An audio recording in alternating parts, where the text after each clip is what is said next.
but this is caused from your strep throat bacteria, right? So if throat doesn't get treated quickly enough, it can mimic the biomarkers of your heart, and that causes mitral valve disease. For those of you who have had children, who will be planning to have children in the future, you're going to hear of something called hand, foot, and mouth, right? And this is something that's very common. You're going to get calls from the babysitter or calls from the daycare center, and you're going to bring the kids home, and they're going to say, your kid's got hand, foot, and mouth because some other kids got it, right? So this is something very common. Myocarditis is something that we deal with on a daily basis here in America.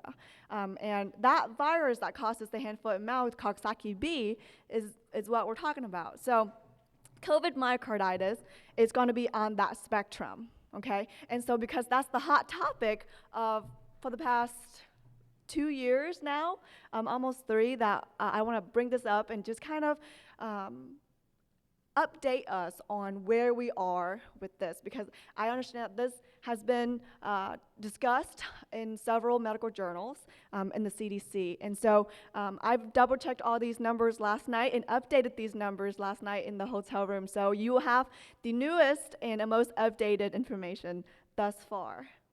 All right, let's get started. So I want you to meet one of my patients that I had during my clinical rotations. This is a 17-year-old male.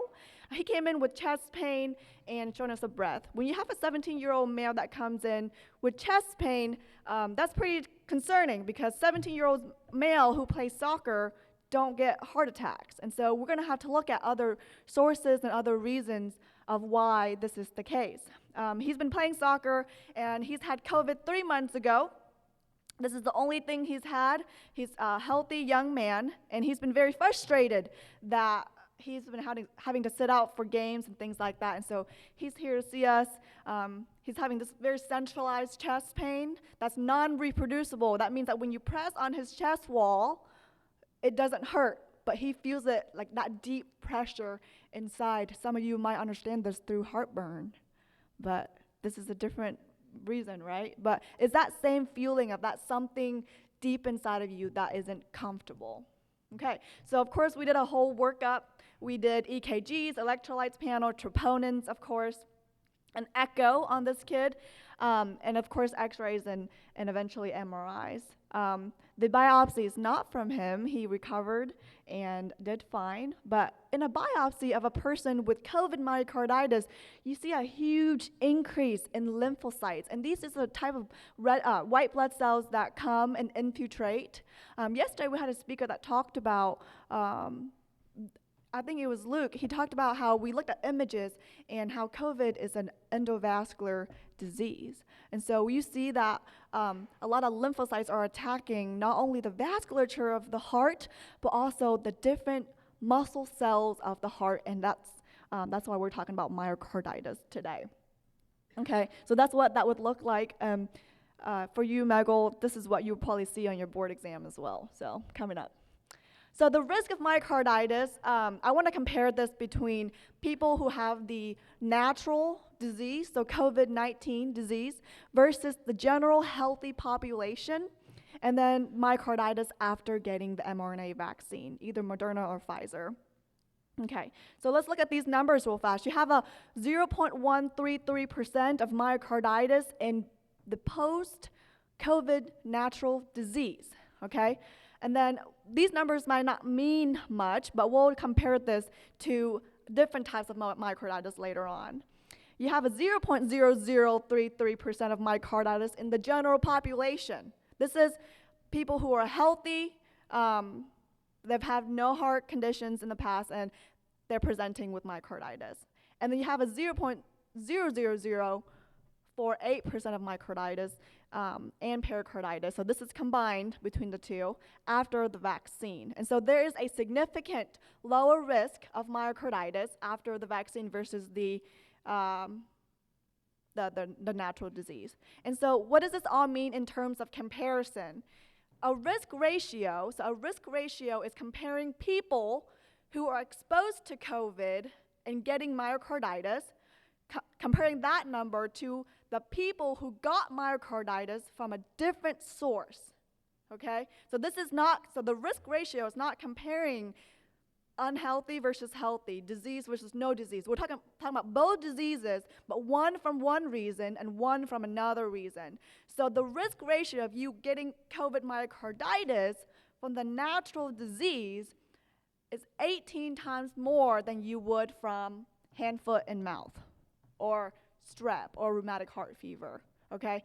And then your risk ratio of getting myocarditis from your mRNA vaccine is about 3 times more than you would from a different source, okay? So the reason why this is significant is because just because you got the vaccine, that does not protect you completely, 100%, which is, there's nothing 100% here, from getting myocarditis. However, that is a significant lower risk ratio from 18 to 3.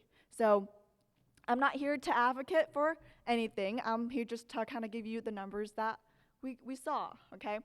So what is myocarditis? It is the inflammation of the muscle cell of the heart, the myocardium. You have the acute phase and the chronic phase. You can't have anything chronic without having it acute first. So what does acute look like? Acute looks like direct viral damage with a T-cell response that we saw earlier in that pathology picture, and it's very self-limiting. You can recover from this without much disease. However, if this continues chronically, you can have cardiac remodeling, and remodeling just means that your heart changes to adapt to these new attacks, so these new harsh environment upon your system, such as your own immune system, okay? And this can lead to dilated cardiomyopathy. And a lot of kids with hand, foot, and mouth disease that's not being treated, that leads to a dilated cardiomyopathy, and that is a long-term complication of that. And then you also see that here in COVID as well.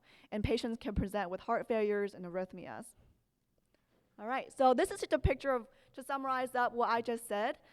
You have the acute phase and the chronic phase. These are just some very detailed words. Then we can walk through that as well. So you have injury. You have the COVID virus attacking a muscle cell. So I actually want to go to this next slide and talk about this. There we go. So you have the COVID virus. It's going to attack the ACE2 marker or receptor on your cell. And this is going to come in, and what viruses do is that it hijacks the DNA, RNA, protein system, and then it mixes protein and then releases that onto the receptor. Then your white blood cells, in this case your lymphocytes, is going to recognize that. And it's going to say, hey, this is something that's not normal. This is something that's foreign. We're going to then bring it back to our lymph nodes, produce more cells that are more ready to attack these new proteins and these new virus. And so these T cells, these white blood cells, are going to attack your myocardium, your heart cells, right? So how do we compare that to a person who got the vaccine? So a person who got the vaccine is going to have the same infection, right? However, they already have this mRNA template. So they've already have mRNA back to DNA, making more mRNAs, therefore making more proteins. And these are just a lot of words, but what it does, it prepares your body to produce all these stress granules, and that eventually inhibits that active virus, okay? Is this 100% of the time? No, but this does decrease the damage and the response of these T cells that's destroying your myocardium, okay? So that's a little bit of the science that explains why having a already exposed, sensitized immune system to a potential attacker helps you decrease the mortality and the fulminant of the disease, okay? All right, so here are some causes of myocarditis in the general population. Like I said, Coxsackie was one of them. You have rheumatic fever, which is very common in Southeast Asia, Lyme disease, diphtheria. A lot of these things you've heard of. Some drugs that you also, as perfusinists, you also see. I saw yesterday on one of your presentation, you have bleomycin as one of your protocols, and bleomycin also causes some form of myocarditis leading to dilated cardiomyopathy as well. So, all right, so myocarditis after the vaccine, how do these patients usually present? They're more prevalent in young men, adolescent, in the male population. We don't know why this is the case, but it is. It's more often after the second dose, and we don't know why this is either. All of this is still in studies. And after the vaccine, you see the myocarditis within a week about. And so it's easier for patients to say, I got myocarditis from the vaccine. Does that make sense? Because it presents itself so closely to the inciting event, and so it's very, very easily associated. All right?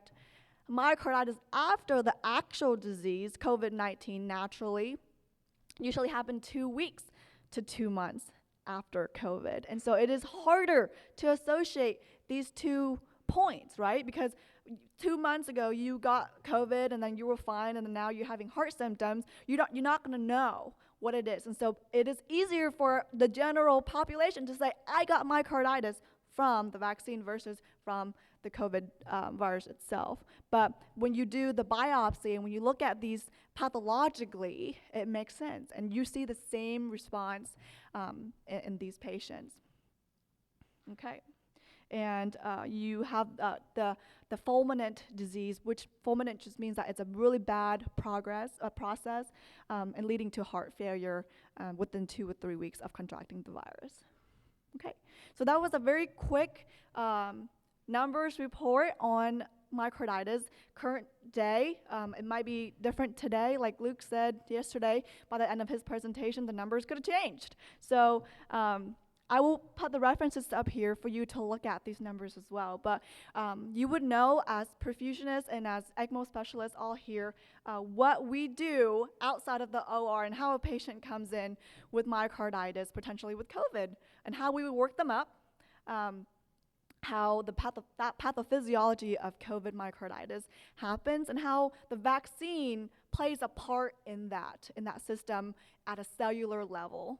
And we also compared and contrasted the vaccine versus the COVID disease regarding risk ratios, comparing healthy to unhealthy, and then different exposures of different types of myocarditis as well. Here are my sources if you want to look at that. But that is all I have for you. Thank you.